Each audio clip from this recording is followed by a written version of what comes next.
And welcome back to Open, everybody. I'm your host, Dr. Bob Lee from 107.5 WBLS. Catch me on right after the Quiet Storm each and every night, then with the Steve Harvey Show. Our next guest has he's been the lead singer of the legendary R&B group Tower of Power. You heard him. Has been a staple in the music industry for over, 4 decades. Well, he's here now to share his musical journeys. He's Lenny Williams. Lenny Williams is in the house. Yes, how's it going there? I heard you were with my radio partner the other day, Yes, Jeff right. Fox. Jeff Fox, right? Had a great interview, and Jeff's not only is he a radio personality, but he's a bass player, so we got a chance to talk a little music. Yes, he was in heaven with that. Yes, Larry right. Graham on the bass. Yes, right. He was talking about telling me that Larry had given him a bass, and I didn't know that he knew that Larry and I used to be roommates, and we used to do a lot of songwriting together. Yeah. So we had a good time talking about all the exploits from yesteryear. Yeah. Now, you write, produce, and sing. Yes, I do. Basically a singer, but when I grew up, I was saying, like the guys at Motown and Philly International, they were really lucky because you could be out on a boat or, somewhere mowing your lawn, and you had people like Holland, Ocean Holland, and, Smokey Robinson, somebody writing songs for you, but I had to kind of like do it for myself, so I had to learn how to write songs, and I had a good teacher, John Fogerty from Creedence Clearwater, kind of taught me how to write songs. Now, you wrote for other people too. I've written for other people, yes. I've written for Jose Feliciano, written for Snoop Dogg, different people like that. Yes. Yeah. And you just recently received an award, I think 2004 to 2005. Yeah, I received a BMI Songwriters Award with Kanye West for the song that Twister did, Overnight Celebrity. So that was kind of interesting. I'm at the convention, the rap convention, getting an award for #1 rap song, but it was cool. And so a lot of the young rappers, they sample a lot of my music. Right now I have a song that's on the radio that Young Jeezy, Jay-Z, and Andre 3000, the big song I Do, is one of my songs too that they've gone back and sampled, so I'm really excited about it. Yeah, and a lot of people are interested. What contributes to your longevity? How do you stay in this business this long? Well, you just say, I'm not quitting, I ain't going nowhere, you know what I mean? They try to boot you out, the industry is kind of like, right now is really focused on youth. And I guess, I was young when I first had my success, so I guess that's the way of the world, But if you want to hang around, just you got to reinvent yourself, figure out what it is. And so for a while there, I started going down south, and they have this brand of soul music they call Southern Soul. And so I went down there and I kind of watched what they do. Everybody would wear red suits and blue suits and blue shoes and everything, And so I kind of went and bought the attire, and then I started learning watching the way they wrote their songs, and then started writing songs. Next thing you know, I had a #1 song on the Southern Soul charts, and so so that's just another avenue for me to work. And to take it a step back, that Motown step, and you slide your foot back. Oh yeah. You grew up in Little Rock, Arkansas. Yes, I did. Well, I was actually born there, right? Yeah. And you moved to Oakland, California. Moved to Oakland, California. Yes. Yeah. Is this where it all started? You were in the choir. I was in the choir at church and started playing trumpet. I think in the 4th grade. And so that's how I learned how to read music. And then we had a choir that was pretty popular. We kept on winning all the competitions, and I grew up in church with Walter Hawkins, Ed Hawkins, Tremaine Hawkins, the Stewart family, which is Sly Stone's family. So we all went to church together. So there's a lot of singing, a lot of competition going on, during the week, with everybody had their little groups and things like that. So it was pretty cool. Just get that church gospel flavor in there, mixed in with the soul. And And then there's a great Latino influence out there in the Bay Area too. So mixing the gospel with the soul, with the Latino influence. And then plus you have a lot of country and western out that way too. So so all those influences basically contribute to the type of music that I write or that I like. Who do you? I mean, it's hard when you've been in the business this long. Is there anybody that's left out there that you still look up to that inspires you? Oh yeah, Aretha Franklin. I love Aretha Franklin's music. Charlie Wilson, a friend of mine. We actually belong to the same church organization, so we used to kind of fellowship a little bit when we were younger.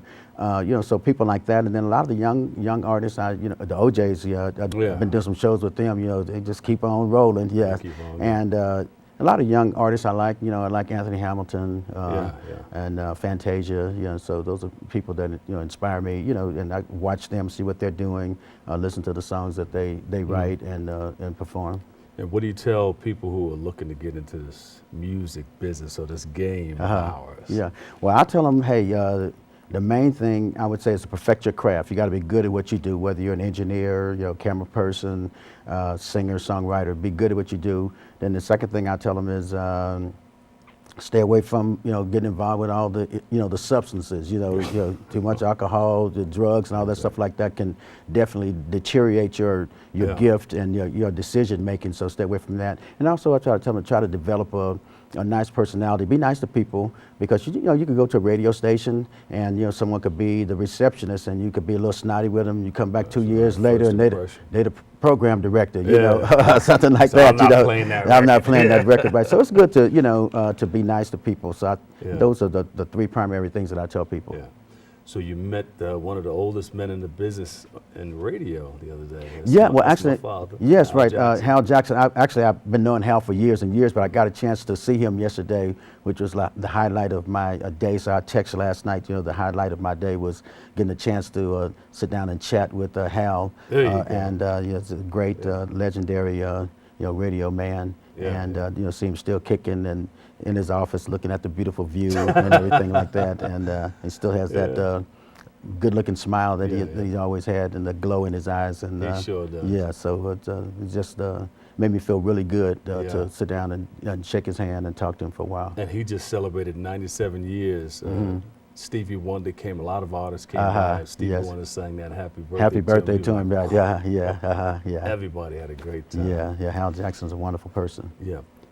Is there one moment? Well, there's many moments in your life, but is there one thing that stands out in one of your performances on stage in any particular city where, wow, this was like, I'm in it. I'm doing this, and it made you feel really, really good about it? It's a family show. Yeah. Well, Yes, no, but well, actually, you can borderline it. You can, no, I think you can come up to the line. one of the moments that really stood out for me was I got a call that Aretha Franklin was having a Christmas party, and she wanted me to perform. And so I went down and I found out that she rents the big theater, like a 2,000, 3,000 seater theater in Detroit, and she only has about 150 people come, her family and close friends. Wow, yeah. And so they have dinner and then you sing. So I was, the day before, a big bouquet of flowers came, and so, and I assumed they came from Aretha. And so then the phone rang in my hotel room, and I said, hello, and she said, hello, Lenny? I said, yeah. She said, this is Aretha. And so then she was like, is your room okay? Did you get the flowers? I said, yes, and is there anything you need? And so then I called my wife, and I told her, I said, Aretha Franklin just called me, and she gave me all these flowers and stuff. My wife said, well, did you say thank you? I said, no, I was speechless. She said, well, if you wanted to call you again on the phone, you better call her back and say thank you, right?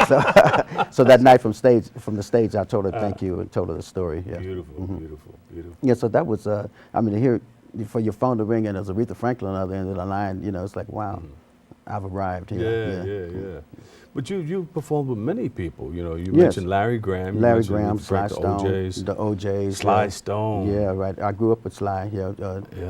So many different people, the Isley Brothers, you name it. Yeah. Been out there with the Spinners. Yeah, I can just go on and on and on. Isaac Hayes, so yeah. Yeah. You ever do any of that doo-wop on the corners? Like when we were kids, we used to come out and there were kids hanging out by the candy store. And Oh yeah, we used to do that. Have one little bottle of wine, and everybody pass it around, and you do your thing. But I always hung out with guys older than me, so I never did get a chance to lead the songs. You do the background. And so finally, I became one of the big boys, and then I got a chance to do some leading. Yeah. I was one of the guys. I couldn't play any music or anything. I mean, an instrument rather. But I don't want to date myself. But we had one of those Victrolas in our house. Yes. You pull up the top cover, and it had one of those arms that held the records. Right. Well, Yeah. I was a guy that my sister taught me how to do it. Put the slow records together, medium tempo, and fast records, and just play it like that. So then you became the radio personality. Yes. Became right, radio yeah. personality playing your record. Yes, because I love you. Yes, that song has been really, really good to me. Yeah, you got a lot of great response. People still playing it today. Yes, they play it all the time, and I get royalties, and it's just like, it's just phenomenal. How many times it's always my biggest paying song.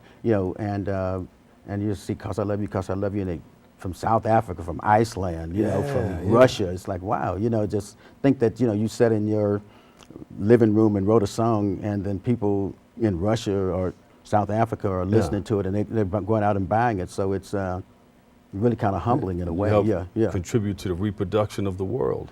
Yeah, well, that's what they say. I said, well, I ain't paying no child support, you know. They say, yeah, we made this baby off of your song. I'm saying, okay, cool, but I'm not sending a check now. Okay, yeah, because I got enough kids of my own. I got 6 of them. Yes, Whoa, yeah.